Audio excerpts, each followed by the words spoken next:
jumping to conclusions. Proverbs 18:13 says this, spouting off before listening to the facts is both shameful and foolish. Spouting off before listening to the facts is both shameful and foolish. Be eager to listen, eager to understand. There's no reason to get bent out of shape or all upset until you're certain you know what they're saying. So give them the benefit of the doubt.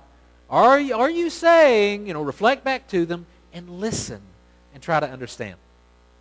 Now the next one on your note sheet, allow each other to take a time out if necessary.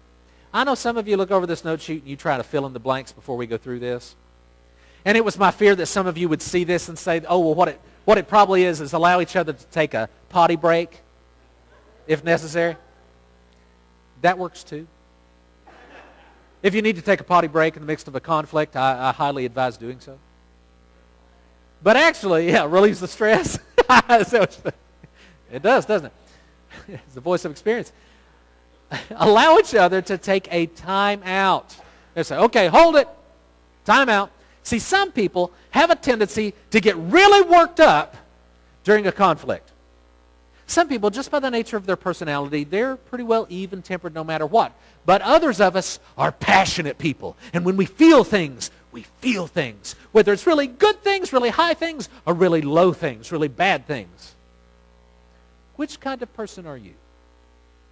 Some people have a tendency to get worked up. Now, Dr. John Gottman, he's got this place up in, I think it's Seattle, is where he has his practice. He has this apartment there that they call the Love Lab. He'll have couples come in and they'll stay there for a few days, and all they do, they just watch them. They just observe them. They videotape and record these couples as they're talking, as they're engaging in conflict. And one of the things that they'll do is, he said that in some of the conflicts, they'll actually hook the couple up to all these sensors and electrodes to measure what's happening in their body physically as they're arguing. And he said it is a fact that some people can get so flooded with emotions, especially anger. Their adrenaline level gets so high, their blood pressure gets so high, that they become physically incapable of resolving a conflict. They can't do it. Just too worked up. There's a problem. When the anger level rises that high, that's dangerous territory. How many of you have ever said something you really wish you hadn't said in anger? Have you ever done that, or is it just me? You can feel it coming out of your mouth. As it's coming out of your mouth, it's like, oh no. And there it is. Proverbs 29:22 says this, a person with a quick temper stirs up arguments and commits a lot of sins. Do not depend on your anger to help you win the argument. And a lot of people do that. They will use their anger as a club to beat their spouse over the head with. Hopefully not physically. God forbid. But they'll do it verbally. They'll just unleash. A person with a quick temper stirs up arguments. They don't calm down arguments. They stir up arguments and commit a lot of sins. So if you're really angry or really flooded with emotions, maybe you're one of those passionate people, and man, you just get worked up, and if you need a timeout, here's what you do. There's a way to do it. There's a way not to do it. Here's the way not to do it. Fine, I'm leaving. And just walking out.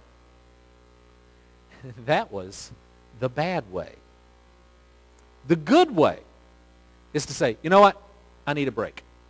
So I tell you what, I'm going to go for a walk, or whatever it is you need to go do to calm down. I'm going to go for a walk, and I'm going to be back in 30 minutes or an hour, whatever, however much time you think you need. I'll be back at that time, and we'll finish the conversation then. See, sometimes people just say, fine, I'm leaving, and they just walk out, which is total disrespect. It leaves the other person thinking, okay, when are they coming back? Are they coming back?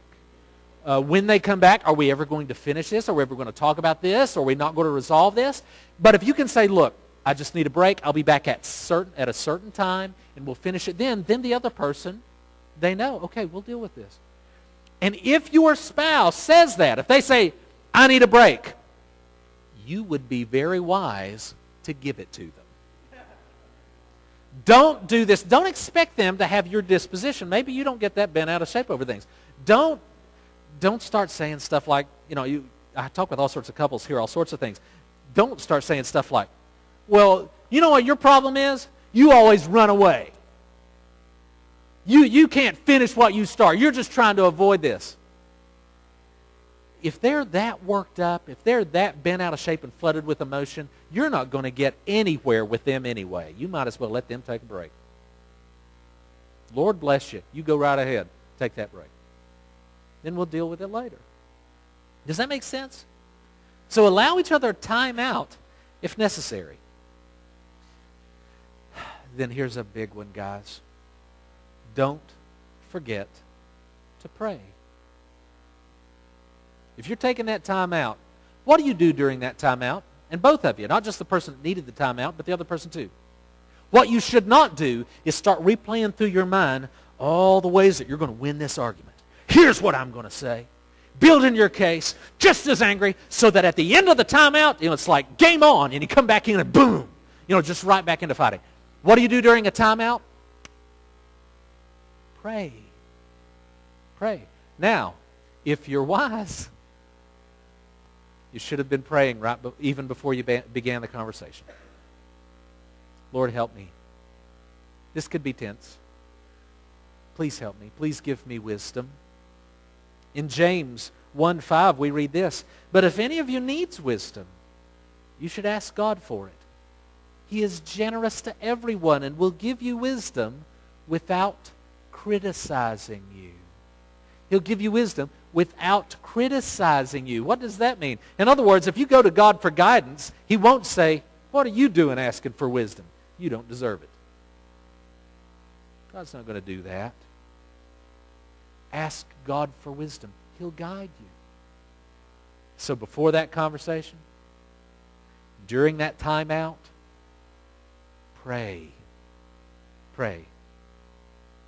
And as we pray, I guess I ought to qualify this. Don't spend all your time just praying for that other person. That's tempting, isn't it? Lord, I pray that you would please help them to be reasonable. Lord, I pray that you would help them see the light of day and come around to my way of thinking. That's...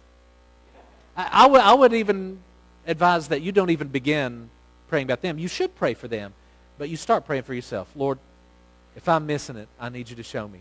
If there's a better way in this, please help us to see it. Lord, help me to calm down. Help me to remember that you've entrusted this person to me. You've entrusted their care to me, that I'm accountable to you for the way I care for them. Help me to remember that we are saying something to our kids. We're saying something to our community by the way we do or do not love each other, that there's a lot on the line here. We're carrying your name. We're trying to be your followers. So please, Lord, please, help me to calm down. Give me guidance. And as you're praying, maybe God will help you remember this next point. Remember that you could be wrong. Now, I know it's not very likely. But it's just maybe possible that perhaps on some off day, when the planets were aligned in just a weird configuration, you might actually be wrong about something. James 3:2 says this, we all stumble in many ways. If anyone is never at fault in what he says, he is a perfect man, able to keep his whole body in check. How many perfect people do we have here this morning? None of us are perfect, right? How many of you have ever been wrong about something? You better raise that hand. Reminds me of that one lady that said, I knew I married Mr. Right, I just didn't know his first name was Always.